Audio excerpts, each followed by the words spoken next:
Hello guys, this is Daring and in today's video I want to tell you about my first game jam. As you may have noticed, I bought a new microphone, the Samsung Meteor, so now the audio quality will be higher.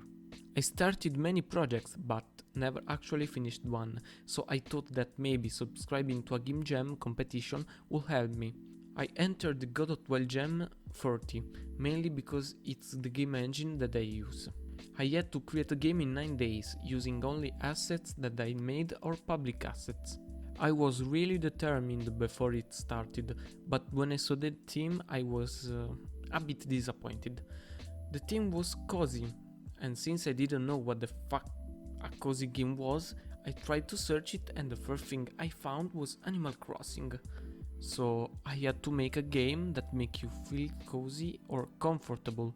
Not my genre, and I couldn't make an Animal Crossing from scratch, so I chose a simple concept. I decided to make a game where you can buy things, like buying things makes everyone feels good, right? To put in your house, like TV, bigger TV, furnitures, posters, lights, etc. The wildcards are mechanics that you can include in your games in order to get bonus points. The 3 wildcards were include a splash screen with logo, include a new game plus mode and include a feature that makes your character feels more human and less a machine. Now, for the new game plus part it was easy. You can collect items in your first run and then start a new one with the same items and gold that you had on the previous save file. And that's it. But in order to have a new game plus, your game has to end, right? So I decided to make the game time dependent, so you have to carefully manage your time. After a week has passed, the game ends. You can work to earn money so you can buy items, but that will cost you time and energy will bring us to the third wildcard. For that I created an energy system for the player. Basically, as the time goes, you lose energy.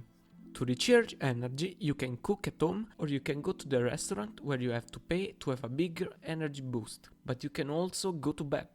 You will lose a huge amount of time, but your energy will go up to 100 again. Also, when your energy reaches 0, you will be teleported to bed, much like when all of your Pokemon faints in Pokemon games.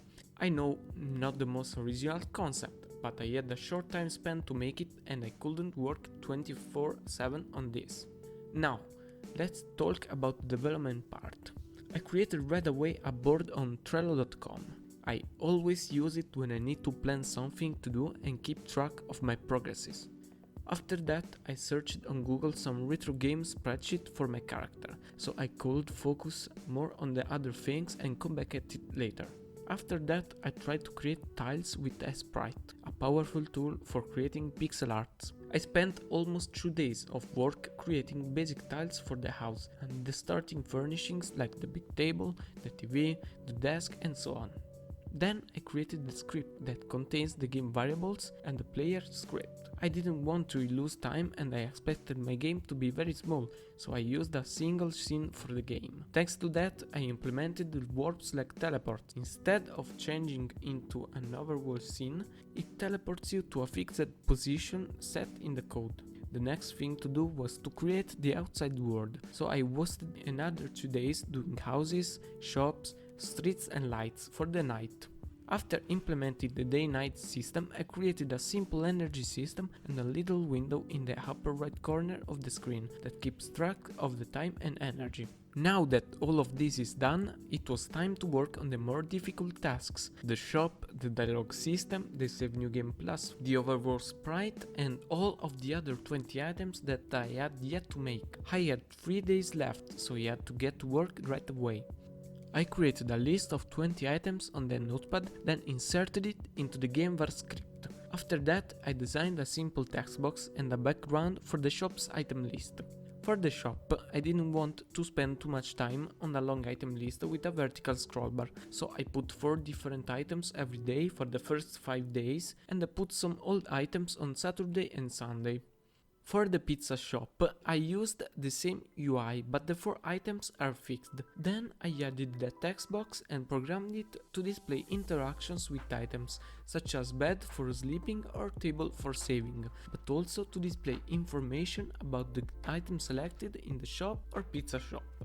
The Save New Game Plus part was the fastest. I recycled a script from an old project that saves game data as a JSON file when you call the save function and assign values from the JSON to the game data file when you call the load function. Then I added other functions to check if the file exists or if you finish the game in order to create a New Game Plus file, and so on. On the last day, I remembered that I had yet to create and program all of the items and the splash title screen. It was probably one of the worst days of my life, but I managed to make them on Sprite and insert them along with a function that basically checks if you have an item in your inventory in order to display it. After that, I reused a lower res version of an old splash screen that I used in the past, but I had yet to find a sound. I had other things to do, so I searched and downloaded the first sound that came into my mind. This sound. For the title screen, I simply used the text tool on Photoshop and added some style to it. Then I created a kinematic body on Godot, programmed it to bounce and then attached a camera to it so that the background would have been less static. There was only one thing to do now, player sprite sheet, but I really suck at pixel art, so I borrowed Pokemon Red Blue sprite sheet and edited it a bit. Then I thought that my project was finally completed, but there was still one thing missing, the main song. I had to find a cool OST, and it would have been better if it was a GBC style. After a long half hour, I simply surrendered and used the one that I liked the most thus far, inserted it to the game and programmed to play on title screen and in the game itself. I was exhausted. I finally exported the game and uploaded it on itch.io 1 hour before the end of the jam. The thing is, the game had horror game-breaking bugs. Luckily enough, I didn't code so much, so I already knew where to look. After fixing some really stupid errors, the fourth version of the game was the good one, so I uploaded it last minute and then I went to play some shit.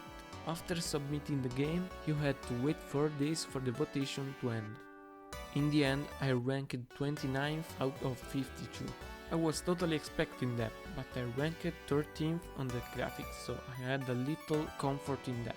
It has been a really stressful week, and I don't know if I want to do it again. Maybe if I find a shorter one, but for now I want to focus more on my studies. I will put the link of the game and the jam in the description so you can try it yourself. Alright then, I hope you enjoyed this video. If you want to see more, like the video and subscribe to my channel. Comment if you want to see other stuff like tutorials and in the life and etc. See you next time!